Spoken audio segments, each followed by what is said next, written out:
Me gusta.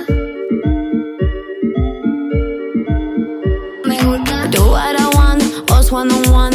I'll take you over the ceiling. Act like I'm on, follow the plan. Make you forget about feelings. Papi, now we're beating like a drum, drum, drum. Kind of like the rhythm of a reggaeton. Like the way I do it with my bum, bum, bum. Yeah, you're right, I'm leading you on. Hello, welcome in English Accelerator. Bonjour et bienvenue dans cet épisode de English Accelerator. Aujourd'hui, il fait super beau, il y a des palmiers et pour cause, nous sommes en Espagne. Et oui, aujourd'hui nous allons aller sur la plage and we will see how it goes on the beach with the sea. I like this place.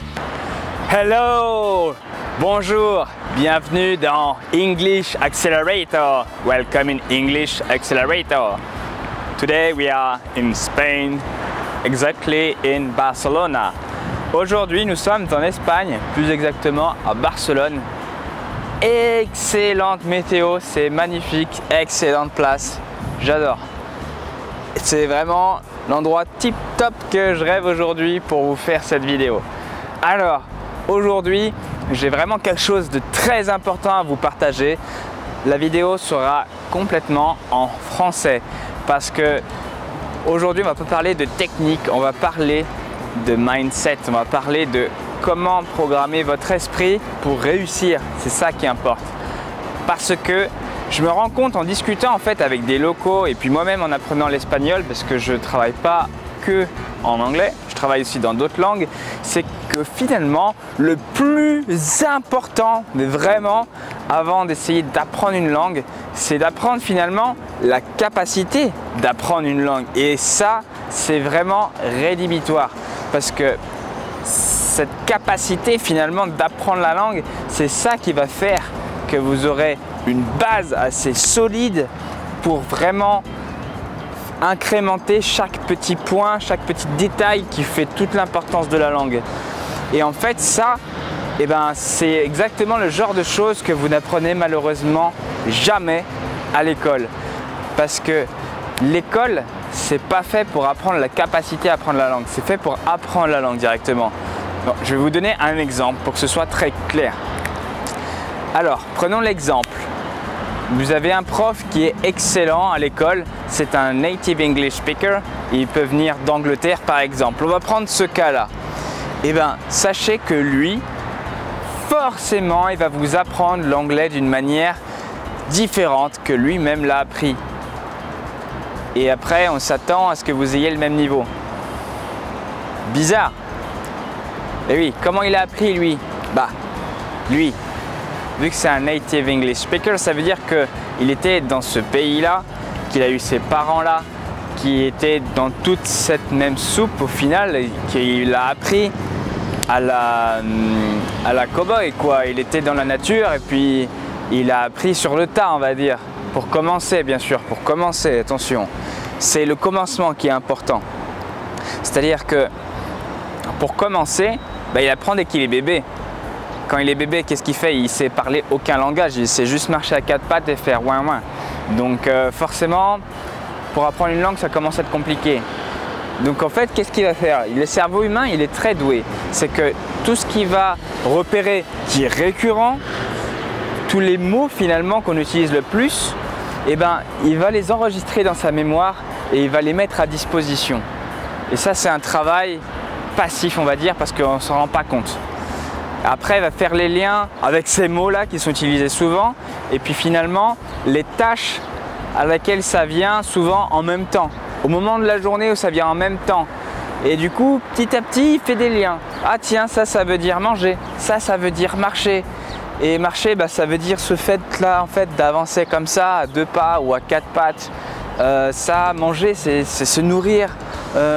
C'est faire ce geste-là. C'est l'heure où, voilà, j'aime bien. Après, tiens, ça, dormir. Ah, ça, c'est pas drôle, ça. Je vais pleurer un peu parce que ça, dormir, j'aime pas trop. Tu vas aller dodo? Non, non, non. Moi, c'est bon, non, merci. Enfin, voilà, le bébé, en fait, il apprend pas à pas, tout comme il marche, en fait. Au début, il sait pas marcher. C'est une larve, c'est une crevette. Et voilà. Et petit à petit, il essaye, bam, il se pète la gueule, il réessaye, et puis il se casse la gueule encore. Il faut savoir qu'un bébé, avant de savoir marcher, il tombe au moins 2000 fois. C'est une moyenne. 2000 fois, un bébé tombe avant de savoir marcher. Et il n'a pas fini, parce que quand on est adulte, on tombe encore, mais pas autant. Et bien la langue, c'est exactement le même moyen. On ne met pas trop le doigt dessus, mais finalement, c'est comme ça qu'ils apprennent la langue, les enfants. Et c'est la meilleure façon d'apprendre. Et aujourd'hui, pourquoi on dit qu'un enfant, il sait mieux apprendre les langues qu'un adulte? Et bien c'est à cause de cette limite au final, de cette manière d'apprendre. C'est que forcément, si on va tout de suite taper dans le dur, à aller apprendre une langue sans avoir la capacité de l'apprendre, ça va être dur à faire rentrer, quoi. Donc tout simplement, redevenez enfant dans le sens où dépassez toutes vos limites. Mettez tous les a priori de côté, parce que ça c'est un truc d'adulte en fait, de se sentir jugé, d'avoir peur de s'exprimer, d'avoir peur de faire des fautes, parce que quand on est enfant, quand on est bébé spécialement, on n'a pas peur de faire des fautes. On essaye et on voit si ça marche, et si ça marche pas, on tombe et puis on réessaye après. C'est ça la méthode. Et donc en faisant ça, vous allez avoir un langage basique au final. Vous ne saurez peut-être pas à faire des choses de manière grammaticalement correcte, avec une orthographe correcte, vous ne saurez même pas peut-être écrire, mais au moins vous aurez compris la base de la langue, la base des mots qu'on utilise tous les jours. Et c'est quand même 80% du langage à la fin, c'est pas rien. Et au moins, allez, pour vraiment les choses basiques, on va dire la moitié. Franchement, la moitié... En apprenant méthode bébé, je trouve ça assez cool quand même. Après, bien sûr, qu'est-ce qu'il fait le bébé quand il grandit? Là, il va à l'école. Là, il va avoir son bagage grammatical, son bagage d'orthographe, son bagage de conjugaison, tout ce que vous voulez, l'écriture, tout ce qu'il faut. Mais ça, c'est déjà dans le domaine de la perfection. Le bébé qui devient enfant, il a déjà fait la moitié du chemin tout seul, avec son entourage. Il a appris entre guillemets par lui-même, sans méthode précise. C'est sa propre méthode. Et ça, c'est vraiment primordial. Moi, ce que j'ai aujourd'hui, c'est une capacité d'apprendre les langues. Et c'est ça qui fait que j'arrive à me dépasser. Je vais dans n'importe quel pays, je peux apprendre la langue. Parce que j'apprends méthode bébé, méthode petit pas par petit pas, méthode j'ai pas peur, je me lance, je parle aux étrangers. À la moindre occasion, c'est même moi, je viens créer les occasions et je suis intéressant, donc les gens sont intéressés et moi je suis aussi intéressé par l'histoire des personnes qui m'entourent.